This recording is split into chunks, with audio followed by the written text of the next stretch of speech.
Hello friends, இன்றைக்கி நம்ம சூப்பரான ஒரு இன்ட்ரெஸ்டிங்கான ஒரு vlog தான் பார்க்க போகிறீங்க.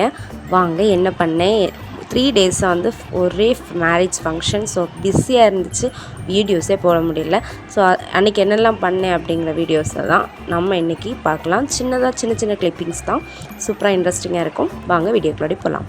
ஃபஸ்ட் வந்து விநாயகர் சதுர்த்தி அன்னைக்கு நான் காலையில் எழுந்திரிச்சு கோலம் எல்லாம் போட்டேன். சூப்பராக ஒரு கோலம். அந்த கோலம் வந்து நடுவில் வந்து பிள்ளையார் இருக்கும், மேலே வந்து ஓம் இருக்கும், முருகர் பெருமான் இல்லையா, முருகப்பெருமானுக்கு ஓம் இது இல்லையா. ஃப்ரெண்ட்லேருந்து பார்க்கும்போது ஓம் இருக்கும், அங்கேருந்து பார்க்கும்போதும் ஓம் வந்து வரைஞ்சிருந்தேன். அப்புறமா வந்து இதுதான் கோலம். எப்படி இருந்துச்சு அப்படிங்கிறத மறக்காமல் கமெண்ட் பண்ணிக்கோங்க.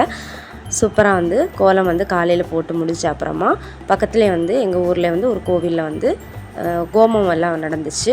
காலையிலே அந்த கோமம் வந்து ரொம்ப வந்து சூப்பராக இருக்கும். அது இன்னும் டீட்டெயிலாக வந்து இன்னொரு வீடியோவில் வந்து ஷேர் பண்ணுறேன். அது உங்களுக்கு தெரிஞ்ச கோவில் தான். ஆல்ரெடி நம்ம வந்து வீடியோஸ் வந்து நிறைய வந்து போட்டிருக்கோம். அந்த கோவில் ரிலேட்டடாக ஃபெஸ்டிவல் வந்து போட்டிருக்கோம். அந்த கோவிலுக்கு தான் நான் வந்து காலையில் வந்து கணபதி கோபத்துக்கு போயிருந்தேன். அப்புறமா அடுத்த நாள் வந்து ஒரு ஃபேமிலியில் ஒரு ஃபங்க்ஷன், மேரேஜ் ஃபங்க்ஷன். அப்போ அந்த மேரேஜ் ஃபங்க்ஷனுக்கு போயிருந்தோம். அங்கே வந்து பையன் வீட்டு சைடு தான் நாங்கள். ஸோ பொண்ணு வீட்டு சைடுக்கு வந்து பொண்ணு கட்டுறதுக்காக நாங்கள் தாலி கட்டுறதுக்காக நாங்கள் எல்லோரும் சேர்ந்து போயிருந்தோம். ஸோ அதுக்கு ஃபஸ்ட்டு வந்து என்ன பண்ணாங்கன்னா, மணமேடையில் வந்து பொண்ணை தான் வந்து உட்கார வச்சாங்க. பொண்ணு வந்து ரொம்ப க்யூட்டாக சூப்பராக இருந்தாங்க. அப்புறமா அது சின்ன சடங்கெல்லாம் நடக்கும், மாமன் கல்யாணம் அதெல்லாம் முடிஞ்ச அப்புறமா தான் பையனை வந்து மேடைக்கு வந்து அவங்க பையனோட அப்பா வந்து அழைச்சிட்டு வந்து உட்கார வச்சாங்க. அந்த வீடியோவில் நீங்கள் பார்க்கலாம். அது அப்புறமா வந்து தாலி கட்டுறது தான் நார்மலாக. கொஞ்சம் சின்ன அந்த இது சமுதாயம் எல்லாம் நடக்கும் இல்லையா, சின்ன சடங்கெல்லாம், அதெல்லாம் வந்து பூசாரி இருந்தார் சைடில். அந்த பூசாரி வந்து எல்லாமே வந்து சைடில் வந்து பண்ணிகிட்டு இருந்தார். அப்புறமா வந்து நார்மலாக வந்து மேரேஜ் வந்து ஃபங்க்ஷன் வந்து சூப்பராக நடந்துச்சு. கன்னியாகுமரியில் மோஸ்ட்டாக வந்து மேரேஜ் ஃபங்க்ஷன் கொஞ்சம் டிஃப்ரெண்ட்டாக தான் இருக்கும். இது வந்து என்னென்னா, இந்த பையனோட சொந்த மாமா பொண்ணு தான் இந்த பொண்ணு. அவங்க வந்து ரிலேஷன்லேயே வந்து மேரேஜ் பண்ணியிருந்தாங்க. ரேராக தான் பண்ணுவாங்க கன்னியாகுமரியில். திருநெல்வேலி சைடில் வந்து மாமாவை கல்யாணம் பண்ணுவாங்க. எங்கள் ஊர் சைடில் வந்து மோஸ்ட்டாக வந்து இந்த மாதிரி கன்னியாகுமரி சைடில் வந்து மாமா பொண்ணை வந்து கல்யாணம் பண்ணுவாங்க. ஸோ இவங்களுக்கு அந்த ரேராக தான் நடக்கும். ஸோ இவங்க வீட்டில் இந்த மாதிரி நடந்துச்சு. ஸோ இன்ட்ரெஸ்டிங்காக இருந்துச்சு. மேரேஜ் சூப்பராக முடிஞ்சு. இன்றைக்கி மேரேஜுக்கு தான் எங்களோட அவுட்ஃபிட். அப்புறம் வந்து சாப்பிட்டு கல்யாண வீட்டு சாப்பாடுன்னு சொல்ல வேண்டாமா, சூப்பராக டேஸ்ட்டாக இருந்துச்சு. அப்புறமா ரிசப்ஷனுக்கும் நாங்கள் வந்து போயிருந்தோம். ரிசப்ஷனுக்கும் இதுதான் வந்து என்னோடய அவுட்ஃபிட். ரிசப்ஷன் போய்ட்டும் சாப்பிட்டுட்டு அப்புறமா வந்து வீட்டுக்கு கிளம்பி வந்துச்சோம். அப்புறமா ஒரு எக்கு வந்து நான் வந்து ஃப்ரை பண்ணுற ஒரு சின்னதாக ஒரு ரெசிபி வந்து ஆட் பண்ணியிருக்கேன். ஸோ அதையும் வந்து பார்த்துட்டு வந்துடலாம்.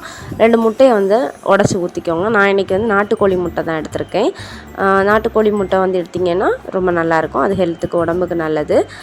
ஸோ உங்களுக்கு எந்த முட்டை கிடச்சுனோ நீங்கள் அதில் வந்து ட்ரை பண்ணிக்கலாம். அப்புறமா சின்னதாக கட் பண்ண ஆனியன், பச்சை மிளகா, அப்புறம் வந்து கேப்சிகம் வந்து சின்னதாக கட் பண்ணி அதுவுமே ஆட் பண்ணி விட்டுக்கோங்க. அப்புறமா கறி லீவ்ஸ் வந்து சின்னதாக கட் பண்ணி அதுவுமே ஆட் பண்ணிக்கோங்க. எல்லாமே நல்லா வந்து மிக்ஸ் பண்ணிக்கோங்க. சால்ட் ஆட் பண்ணி நல்லா மிக்ஸ் பண்ணி விட்டுக்கோங்க. எக்கில் வந்து நம்ம இந்த ஆட் பண்ண இன்க்ரீடியன்ஸ் எல்லாமே வந்து சூப்பராக வந்து மிக்ஸ் பண்ண அப்புறமா நம்ம வந்து ஃப்ரை பண்ணலாம். இப்போ நான் வந்து கொஞ்சம் டிஃப்ரெண்ட்டாக வந்து இந்த எக்கை வந்து பொரிச்சு எடுக்க போகிறேன். பார்க்குறேன் அப்படின்னு. ஃபஸ்ட் வந்து தோசைக்கல் வச்சுக்கோங்க. தோசைக்கல் வந்து ஹீட் ஆனது அப்புறமா நான் வந்து கோகோனட் ஆயில் தான் யூஸ் பண்ணுறேன். ஸோ கோகோனட் ஆயில் வந்து கொஞ்சமாக வந்து கொஞ்சமாக விடுறேன். உங்களுக்கு எந்த ஆயில் நீங்கள் யூஸ் பண்ணுறீங்களோ நீங்கள் அந்த ஆயில் கூட நீங்கள் ஆட் பண்ணிக்கலாம். கொஞ்சமாக வந்து ஆயில் விட்டால் போதும். அப்புறமா கேப்சிகமாக இந்த மாதிரி கட் பண்ணி எடுத்து வச்சுக்கிறேன். இந்த ரவுண்டாக கட் பண்ணி எடுத்து வச்சுட்டு லைட்டாக வந்து கேப்சிகம் வந்து கலர் சேஞ்ச் ஆனது அப்புறமா நம்ம வந்து மிக்ஸ் பண்ணி வச்சுருக்க எக் மிக்ஸ் வந்து அந்த கேப்சிகமுக்கு இந்த சென்டரில் வந்து நம்ம வந்து இந்த மாதிரி ஆட் பண்ணலாம். இந்த மாதிரி சைடில் வந்து அப்படியே வந்து சைடில் வராமல் லைட்டாக வந்து அது சென்டரில் மட்டும் வரது மாதிரி இது பண்ணிக்கோங்க. என்னோடய தோசைக்கல் வந்து கொஞ்சம் வந்து ஃப்ளாட்டாக இருக்கும். ஸோ அது வந்து வெளியே வந்து லீக் ஆகிட்டே இருந்துச்சு எக்கு.